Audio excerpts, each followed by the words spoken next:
ചില സാഹചര്യങ്ങളിൽ പെണ്ണുങ്ങൾക്ക് അങ്ങനെ തുറന്നു പറയാൻ പറ്റില്ല മുരളിയേട്ടാ. എന്റെ വീട്ടിലെ അവസ്ഥ ആകെ കുഴപ്പത്തിലായിരുന്നു. ദേവിയച്ചിക്ക് 100,000 പ്രശ്നങ്ങള്. അതിനിടയ്ക്ക് എനിക്കൊരു പ്രേമമുണ്ടെന്ന് പറഞ്ഞ ബെസ്റ്റ് ആയിരിക്കും. പഠിത്തം കഴിഞ്ഞു മതി കല്യാണം എന്നുള്ള ഒഴിഞ്ഞു മാറ്റേ മാക്സിമം സാധിക്കായിരുന്നുള്ളൂ. ഞാൻ എല്ലാരോടും പറഞ്ഞതാണല്ലോ എനിക്ക് കല്യാണം കഴിക്കണമെന്ന് തോന്നുമ്പോ ഞാൻ പറയാന്ന്. അതൊന്നും മനസ്സിലാക്കി അംഗീകരിക്കണമായിരുന്നു. അല്ലാതെ നാളെ കല്യാണം മറ്റന്നാ കല്യാണം എന്നൊക്കെ പറഞ്ഞ് എന്നെ അങ്ങ് ഞെരുക്കാൻ പാടില്ലായിരുന്നു.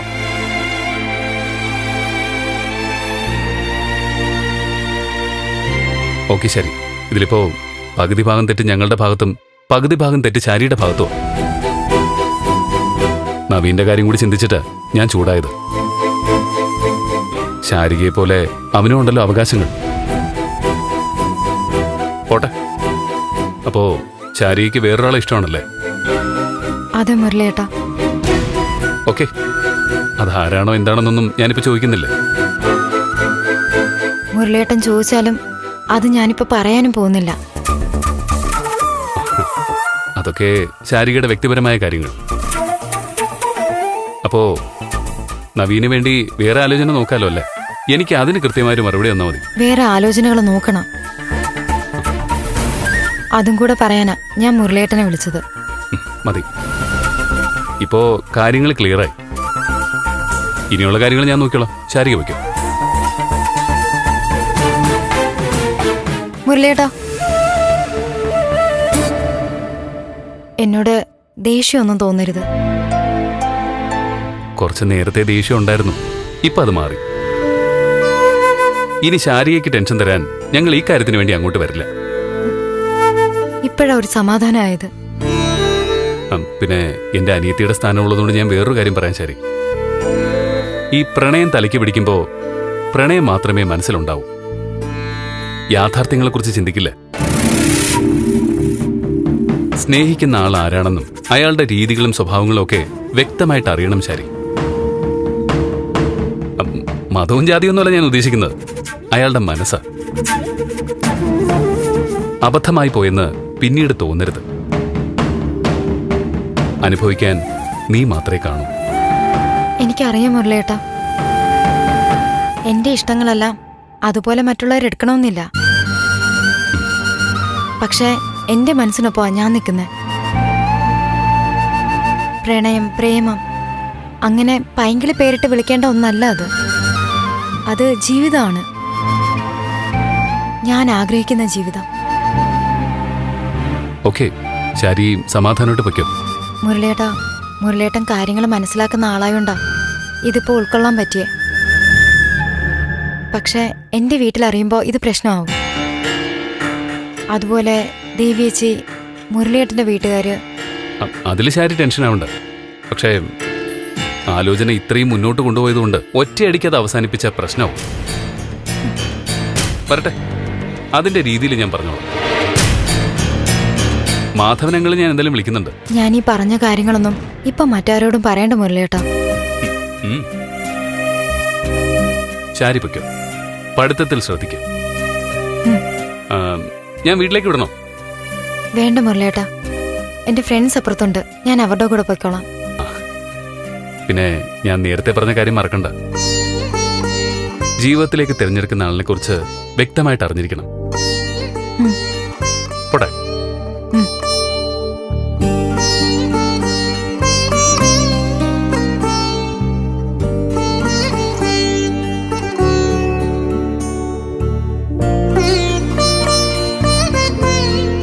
ശാരിയും പൊയ്ക്കോ.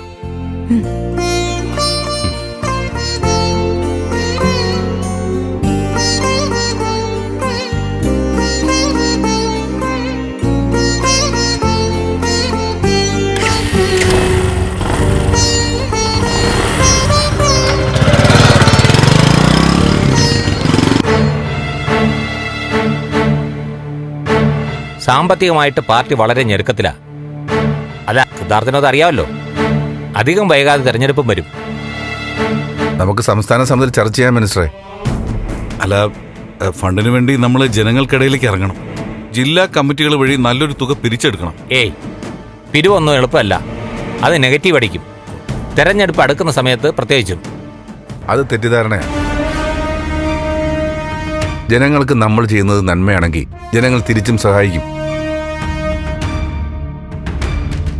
നമുക്ക് കൃത്യമായ പ്ലാൻ തയ്യാറാക്കാം. ജനങ്ങൾക്ക് മനസ്സിലാവും. ദേശീയ നേതൃത്വം അതിന് സമ്മതിക്കില്ല. കാശുകാരായ അനുഭാവികളിൽ നിന്നുള്ള ഫണ്ടിങ്ങേ വർക്കൗട്ടാവൂ. അറിയാലോ, നമ്മളെ സ്ഥിരം സഹായിക്കുന്ന കുറച്ചുപേരുണ്ട്. പാർട്ടിക്കൊരു സാമ്പത്തിക പ്രതിസന്ധി വരുമ്പോൾ ഒരൊറ്റ കോള് മതി, പണം മുമ്പിലെത്തും. അപ്പൊ അവർക്ക് പാർട്ടി അങ്ങോട്ടും ചില സഹായങ്ങൾ ചെയ്യണം. മിനിസ്റ്റർ പറഞ്ഞു പറഞ്ഞ് കാര്യങ്ങൾ എവിടേക്ക് എത്തിക്കാൻ പോകുന്നെന്ന് മനസ്സിലായി. കെ നായരുടെ പ്ലാനിന് അനുവാദം കൊടുക്കുന്ന കാര്യമല്ലേ പറയാൻ പോകുന്നത്? അതെ. അതിന് ഇത്രയും വളച്ചിടുന്ന എന്തിനാ രാധാകൃഷ്ണ? നേരെ ചൊവ്വേ കാര്യങ്ങൾ പറയുമ്പോൾ ചിലർക്ക് മനസ്സിലാവില്ല. അപ്പൊ പിന്നെ വളയും ചുറ്റയൊക്കെ ചെയ്യേണ്ടി വരും. എന്തായാലും സിദ്ധാർത്ഥൻ, നമുക്ക് ആ പ്ലാന്റിന് അനുവാദം കൊടുക്കണം. ബാക്കി എല്ലാ ഡിപ്പാർട്ട്മെന്റിന്റെ ഭാഗത്തു നിന്നുള്ള അനുമതി കിട്ടി. ഇനി MLAയുടെ ഒപ്പം കൂടെ കിട്ടിയാൽ മതി. ദേവിക കടുംപിടുത്തത്തില്ല. പ്ലാന്റിന് അനുമതി കൊടുക്കില്ല എന്നുള്ള വാശിയില്ല. അപ്പൊ പിന്നെ ഞാൻ എന്ത് ചെയ്യാനാണ്? അത് മറന്നേക്കണം മിനിസ്റ്റർ. സിദ്ധാർത്ഥൻ, ആദർശം നല്ലത് തന്നെയാ, പക്ഷേ അത് യാഥാർത്ഥ്യം മറന്നുകൊണ്ടാവരുത്. ഒരു കാര്യം സത്യമാ സാറേ, ഇവിടെ ആ പ്ലാന്റ് വന്നാൽ എത്ര പേർക്ക് ജോലി കിട്ടുമെന്നറിയാമോ? പിന്നെ നഗരത്തിലെ മാലിന്യം സംസ്കരിക്കാൻ ഒരു ഇടം വേണമല്ലോ. പിന്നെ ഗവൺമെന്റ് വെക്കുന്ന നിർദ്ദേശങ്ങൾ കൃത്യമായി പാലിച്ചായിരിക്കുമല്ലോ പ്ലാന്റ് പ്രവർത്തിക്കാൻ പോകുന്നതും. അപ്പോ ഈ നാട്ടുകാർക്ക് ബുദ്ധിമുട്ടൊന്നും ഉണ്ടാവില്ലല്ലോ, അല്ലേ? കറക്റ്റ്. ആ ഒന്നാമതേ വികസന വിരോധികളെന്ന ലേബൽ നമ്മുടെ മേൽ ഒട്ടിക്കാനാ പ്രതിപക്ഷം നോക്കുന്നത്. അതിന് നമ്മൾ തന്നെ വളർന്നു കൊടുക്കണോ? സിദ്ധാർത്ഥ പറഞ്ഞാലേ ദേവിക അനുസരിക്കൂ. ആ പ്ലാനിന് സിദ്ധാർത്ഥന് അനുമതി വാങ്ങിക്കൊടുക്കണം. ശരി, ഞാൻ അനുമതി വാങ്ങിക്കൊടുക്കാം. പക്ഷേ ഒരു കാര്യം ചെയ്യാവൂ. മന്ത്രിയുടെ താമസം വെളുപ്പിൻകോടി പ്ലാനിനടുത്തേക്ക് മാറ്റാമോ? അവിടെ വീട് കണ്ടെത്തി അവിടെ താമസിക്കാമോ? രാധാകൃഷ്ണൻ മാത്രമല്ല, CM-ഉം മറ്റു മന്ത്രിമാരും ഒക്കെ വെളുപ്പിൻകോട്ടേക്ക് താമസം മാറ്റണം. പറ്റുമോ? എങ്കിൽ പ്ലാനിന്റെ അനുമതി വാങ്ങിത്തരാം. സിദ്ധാർത്ഥൻ കളിയാക്കുകയാണോ? കാര്യമായിട്ട് പറഞ്ഞതാ. വെളുപ്പിൻകോടുകാർക്ക് ബുദ്ധിമുട്ടുണ്ടാവില്ല എന്നല്ലേ പറഞ്ഞത്? എങ്കിൽ പിന്നെ അങ്ങോട്ട് താമസം മാറ്റി ജനങ്ങൾക്കൊരു വിശ്വാസം കൊടുക്കണം. ഒരു പാർട്ടി നേതാവ് പറയേണ്ട വാക്കുകളല്ല സിദ്ധാർത്ഥൻ പറയുന്നത്. ഈ പാർട്ടി നേതാവ് എന്ന് പറയുന്നത് ആകാശത്ത് നിന്ന് പൊട്ടി വീണതൊന്നും അല്ലല്ലോ. ജനങ്ങളുടെ വികാരം മനസ്സിലാക്കി പ്രവർത്തിക്കുന്നവരായിരിക്കണം. ഈ പരിസ്ഥിതി പ്രവർത്തകരുടെയും നാട്ടുകാരുടെയൊക്കെ എതിർപ്പൊരു പ്രശ്നമാണ്. പക്ഷേ ഈ പാർട്ടിക്ക് ഫണ്ട് കിട്ടുന്നത് മുടക്കാനും പാടില്ലല്ലോ. ഇയാൾ എവിടെയെങ്കിലും ഒന്ന് ഉറച്ചിരിക്കണോ? പ്ലാന്റ് വന്നാൽ കൈയിട്ട് വരാനാണെങ്കിൽ അതിപ്പോ ത്യാഗരാജനാണെങ്കിലും മുഖ്യമന്ത്രി ആയാലും ഞാൻ എതിർക്കും. അപ്പോ MLAയുടെ കുടുംബക്കാർ ഒറ്റക്കെട്ടായിട്ടെടുത്ത തീരുമാനമോ? കുടുംബക്കാരല്ല മിനിസ്റ്ററെ, നാട്ടുകാരുടെ തീരുമാനം. വെളുപ്പിൻകോട് പ്ലാന്റ് വന്നു കഴിഞ്ഞാൽ ആ നല്ല നാടിന് സംഭവിക്കാൻ പോകുന്നത് എന്താണെന്ന് രാധാകൃഷ്ണനും അറിയാം. സംസ്കരിക്കാനുള്ള മാലിന്യം ടിപ്പറുകളിൽ കൊണ്ട് തട്ടും. അവിടെ എത്തുന്ന മാലിന്യങ്ങൾ പൂർണ്ണമായും ഓരോ ദിവസവും സംസ്കരിക്കാൻ പറ്റില്ല. ഇടയ്ക്ക് ഫാക്ടറി അടഞ്ഞു കിടക്കും. ആ ദിവസങ്ങളിലും മാലിന്യം വന്ന് നിറഞ്ഞുകൊണ്ടിരിക്കും. വെളുപ്പിൻകോട് ഒരു മാലിന്യ ഗ്രാമമാവും. ശുദ്ധവായു വീശുന്ന നാട്ടിൽ മാലിന്യത്തിന്റെ നാറ്റം പടരും. ശുദ്ധവെള്ളം ഒഴുകുന്ന തോടുകൾ മാലിന്യത്തോടാവും. അസുഖങ്ങൾ പടരും. അട്ടയും പുഴുവും നാട് കീഴടക്കും. അല്ലേ? അതല്ലേ സംഭവിക്കാൻ പോകുന്നത്? അങ്ങനെയൊക്കെയാണെങ്കിൽ അതൊരു വലിയ വിഷമാവും അല്ലേ സാറേ?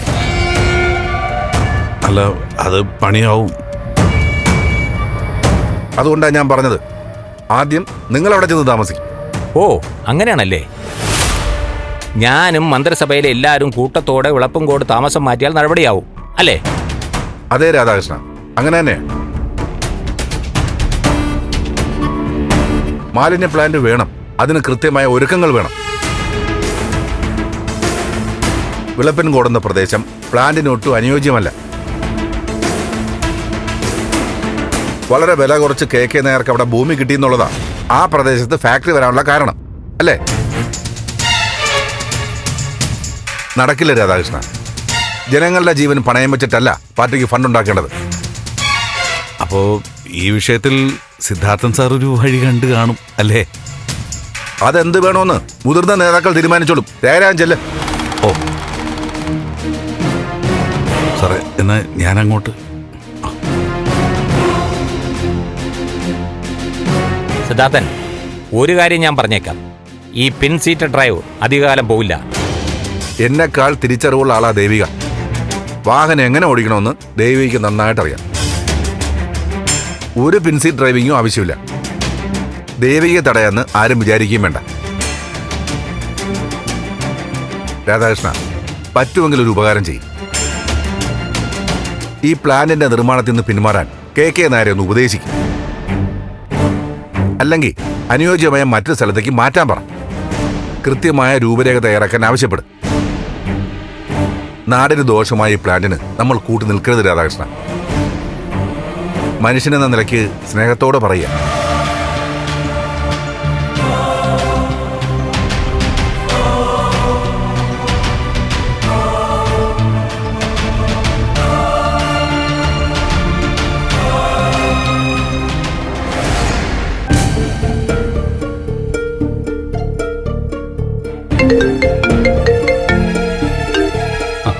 ഹലോ ദേവിക. മുരളേട്ടാ, വൈകാതെ നമുക്ക് എന്റെ വീട്ടിലേക്ക് പോയാലോ? അയ്യോ, ഞാൻ ദേവികയെ വിളിക്കാനിരിക്കുകയായിരുന്നു. എന്താ മുരളേട്ടാ? ചെറിയൊരു പ്രശ്നം. ദേവിക്കുന്ന ഒഫീഷ്യൽ മീറ്റിംഗ് ഒന്നും ഇല്ലെങ്കിൽ എനിക്ക് മറ്റൊരു സ്ഥലം വരെ പോണായിരുന്നു. എനിക്ക് ഇന്ന് വൈകുന്നേരം മീറ്റിംഗ് ഒന്നും ഇല്ലല്ലോ, അതുകൊണ്ടാണല്ലോ നമ്മൾ ഒരുമിച്ച് ശാരിയെ കാണാൻ പോവാന്ന് തീരുമാനിച്ചത്. എനിക്ക് ഒരു അത്യാവശ്യം വന്നുപോയി. ദുബായിൽ കൂടെ ഉണ്ടായിരുന്നൊരു സ്നേഹിതൻ വന്നിട്ടുണ്ട്. എനിക്ക് അവനെ ഒന്ന് കാണണം. നാളെ അവൻ നാട്ടിലേക്ക് പോകുന്നുണ്ട്. ശാരികയെ കാണുന്ന കാര്യം നമുക്ക് നാളെ ആക്കാൻ പറ്റുമോ? ഓക്കെ മുരളേട്ടാ, ഇത് സമാധാനമുള്ള കാര്യല്ലേ? ദൂരേന്ന് വന്നൊരു ഫ്രണ്ടിനെ കാണുക എന്നുള്ളത് പ്രധാനപ്പെട്ടൊരു വിഷയമല്ലേ? ഒരു കാര്യം ചെയ്യാം, നാളെ തിരക്കിട്ട ഷെഡ്യൂളാ. ശാരിയെ കാണാൻ നമുക്ക് മറ്റന്നാ പോവാം, അല്ലെങ്കിൽ 2 ദിവസം കഴിഞ്ഞ്. അത് മതി. നവീന്റെ ലീവിന്റെ കാര്യവും നാളെ കഴിഞ്ഞേ അറിയാൻ പറ്റൂ. ഓക്കെ. പിന്നെ ഗൗരിയും ഭാർഗവിയാന്റെയും മുരളേട്ടൻ പറഞ്ഞൊന്ന് സമാധാനിപ്പിക്കണം. ശാരിയുടെ ഒരു ക്യാരക്ടർ മുരളേട്ടൻ അറിയാലോ. ദേവിക അതിനെക്കുറിച്ച് ആലോചിച്ച് വിഷമിക്കൊന്നും വേണ്ട. ഒക്കെ ഞാൻ നോക്കിക്കോളാം. അവക്ക് ഈ വിവാഹം നല്ല ഇഷ്ടമാ. പക്ഷെ അറിയാലോ, അവക്ക് ചില തീരുമാനങ്ങളൊക്കെ ഉണ്ട്. ആ തീരുമാനത്തില് ഉറച്ചു നിൽക്കും. അതൊരു നല്ല ഗുണമല്ലേ? ശാരിക അവളുടെ രീതിയിൽ കാര്യങ്ങളിൽ തീരുമാനം എടുക്കട്ടെ. അല്ലല്ല, എന്ന് പറഞ്ഞ് എല്ലാം അങ്ങനെ വിട്ടുകൊടുക്കാനൊന്നും പറ്റില്ല. ഈ വിവാഹം തന്നെ നടക്കണം. ഞങ്ങളുടെയൊക്കെ സന്തോഷവും ആഗ്രഹവും അത്. നന്ദുക്കെ ഈ കല്യാണത്തിന്റെ കാര്യത്തിൽ സന്തോഷത്തിലാ. എന്ത് വന്നാലും നമ്മൾ ഈ കല്യാണം എത്രയും പെട്ടെന്ന് നടത്തും. പക്ഷേ ശാരികയുടെ പഠിത്തത്തിനെ ബാധിക്കുന്ന ഒന്നും ഉണ്ടാവരുത്. ശാരി നല്ല തിരിച്ചറിവുള്ള കുട്ടിയാ. ഇപ്പൊ എന്തോ ചില തോന്നലുകൾ വെച്ച് ഓരോന്ന് പറയുന്നതാ. പഠിത്തവും വീട്ടുകാര്യങ്ങളും കൂട്ടിക്കൊഴിക്കാതെ കൊണ്ടുപോവാൻ അവക്കറിയാം. ശരി, എല്ലാം സന്തോഷമായിട്ട് അവസാനിക്കട്ടെ. എന്തായാലും ശാരികയുടെ മേലെ ആവശ്യമില്ലാത്ത പ്രഷറൊന്നും കൊടുക്കണ്ട. അതൊക്കെ എനിക്ക് വിട്ടു തന്നേക്ക് മുരളേട്ടാ. ഈ കല്യാണം അവക്ക് എന്തുമാത്രം യോജിച്ചതാണെന്ന് നമുക്കല്ലേ അറിയൂ. നമ്മുടെ 2 വീട്ടുകാരും ഒറ്റ വീട്ടുകാരാവുന്ന മംഗളകർമ്മല്ലേ. ഇത് നമ്മൾ സന്തോഷത്തോടെ നടത്തും. ഓക്കെ ദേവിക, അപ്പൊ നാളെ എപ്പോഴാണെന്ന് വെച്ചാൽ വിളിച്ചാൽ മതി. ശരി.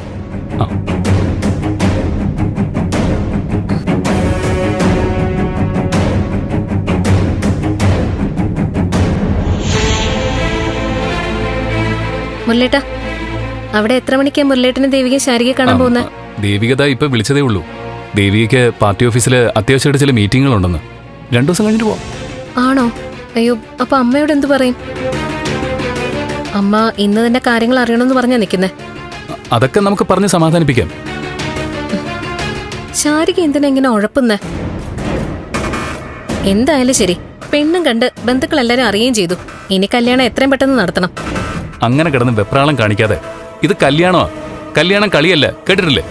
അതാ ഞാനും പറയുന്നേ, കല്യാണം കളിയല്ല, അത് ശാരിക മനസ്സിലാക്കണ്ടേ. ഏതായാലും വൈകാതെ തന്നെ ദേവികയും കൂട്ടി പോണം. ഈ കല്യാണം നടക്കണം. ഇനിയിപ്പോ അമ്മ പറയുന്നത് പോലെ അവൾക്ക് ആരോടെങ്കിലും ഇഷ്ടമുണ്ടെങ്കിലും നമ്മൾ ഈ വിവാഹം നടത്തും. എനിക്കിപ്പോ ഇതൊരു വാശി പോലെയാ. ആ, എന്തായാലും നമുക്ക് നോക്കാം.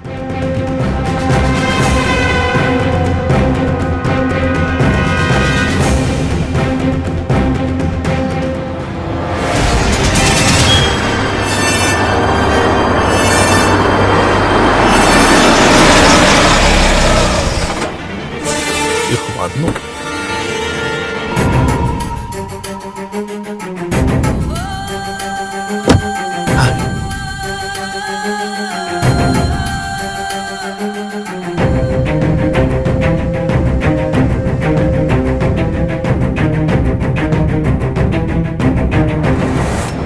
എന്താ മകൻ ഡള്ളായിരിക്കുന്നേ? കാര്യം നടക്കില്ലേ? സാറിനോട് വാക്ക് തന്ന കാര്യം നടത്താൻ ബുദ്ധിമുട്ടുണ്ട്. ദേവിക ആ സർട്ടിഫിക്കറ്റിൽ ഒപ്പുവെക്കില്ല. ഞാൻ ഏറ്റെടുത്ത ലക്ഷ്യത്തിൽ നിന്ന് ഞാൻ പിന്മാറ്. എന്നൊക്കെയാവും ഞാൻ പറയാൻ പോകുന്നതെന്നാണോ കരുതുന്നത്? ഞാൻ ഇസബെല്ലയാ. അത്ര വിശ്വാസമുള്ളവര് ഈസി ബെല്ലാന്നും വിളിക്കും. വാക്ക് പറഞ്ഞ വാക്കാ സാറേ. സാറ് പ്ലാന്റിന് കല്ലിടാനുള്ള തീയതി കുറിച്ചോ? സത്യം. പിന്നല്ലാതെ. ഡേറ്റ് എന്നെ അറിയിക്കണം കേട്ടോ. സാങ്ഷൻ കൃത്യമായിട്ട് സാറിന്റെ കയ്യിൽ എത്തിക്കാനാ. അത് പിന്നെ ഇസബെല്ലയും കൂടെ ചേർന്നല്ലേ കല്ലിടുന്നത്? അയ്യോ, അതൊന്നും വേണ്ട. ഇസബെല്ല കർട്ടന് പുറകിൽ നിന്നോളാം. ഒരു നിവൃത്തിയില്ലാതെ നട്ടം തിരിയുന്ന അങ്ങേപ്പോലുള്ള പാവങ്ങളെ മുഖ്യധാരയിലേക്ക് എത്തിക്കുന്ന വെറും ഒരു ടെക്നീഷ്യൻ അല്ലേ ഞാൻ.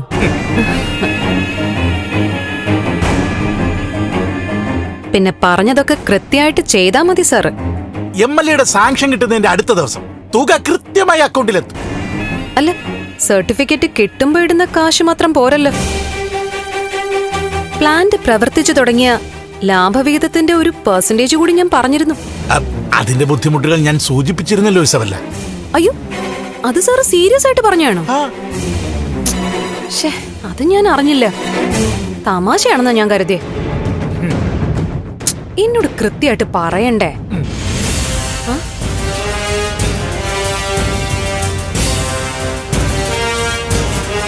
എന്താ ഇസബെല്ല, ആർക്കാ ഫോൺ ചെയ്യുന്നേ? അല്ല, ഈ സർട്ടിഫിക്കറ്റിന്റെ കാര്യേ തൽക്കാലം ഒന്ന് മരവിപ്പിച്ച് നിർത്താൻ പറയാൻ പോവാ. എന്താ ഇസബെല്ല, എന്താ ഈ കാണിക്കുന്നേ? ഫോൺ കെട്ടി, ഫോൺ കെട്ടി, കെട്ടി. ഞാൻ എന്തെങ്കിലും പറയുന്നതിന് മുമ്പ് എടുത്ത് അടിയങ്ങ് ചെയ്താലോ? ഒന്ന് സമാധാനപ്പെട്, നമുക്ക് വഴിയുണ്ടാക്കാം. വഴി സാർ ഉണ്ടാക്കിക്കോ. ലാഭവിഹിതം കൃത്യമായിട്ട് കിട്ടുമോ അത് പറ. ഞാൻ തരാം. മതി, അത് കേട്ടാ മതി. പിന്നെ അതിന് നമ്മളൊരു കരാറുണ്ടാക്കും. എല്ലാം കരാർ അടിസ്ഥാനത്തിലേ മുന്നോട്ട് പോവും.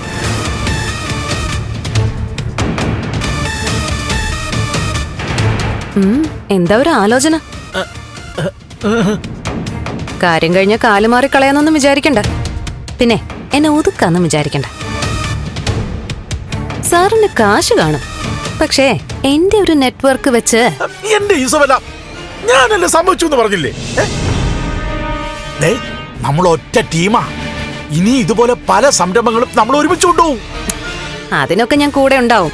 പക്ഷെ ഓരോന്നിനും വേറെ വേറെ കരാറായിരിക്കും. ആ, ശരി ശരി, ഓക്കെ.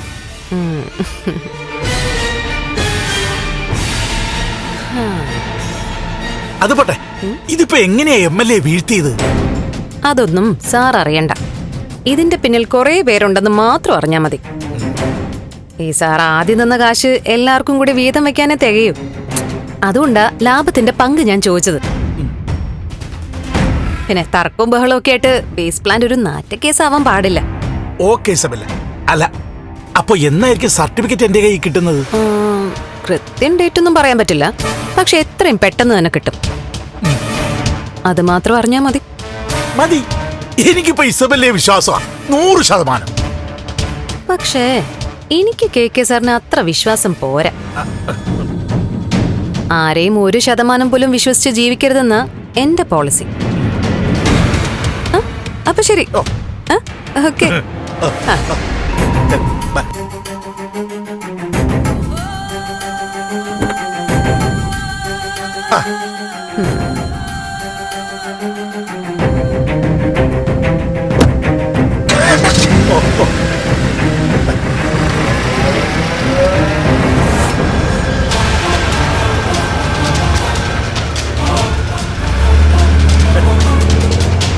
ഫിലിപ്പോസേ, സംഗതി സക്സസ് ആവും.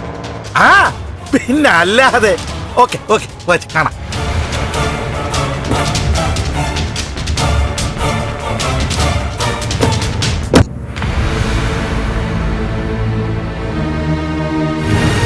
ആർക്കും എന്തോ ആഗ്രഹിക്കാലോ. പാർട്ടിക്കും സർക്കാരിനും ഓരോ കാര്യത്തിലും വ്യക്തമായ നിലപാടുകളുണ്ട്. തെറ്റുകൾക്കെല്ലാം കൂട്ടുനിൽക്കുന്നവരല്ല ജനപ്രതിനിധികള്. ശരി സർ. പൊതുപ്രവർത്തനമൊക്കെ എങ്ങനെ പോകുന്നു ദേവി?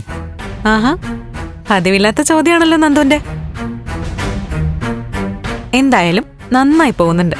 പരിസ്ഥിതിയുമായി ബന്ധപ്പെട്ട ഫാക്ടറികളൊക്കെ തുടങ്ങാൻ MLA-യുടെ ശുപാർശയും വേണമല്ലേ? ആ, ഈ ഗവൺമെന്റ് പ്രത്യേക നിയമം കൊണ്ടുവന്നതാ. എന്താ നന്ദു?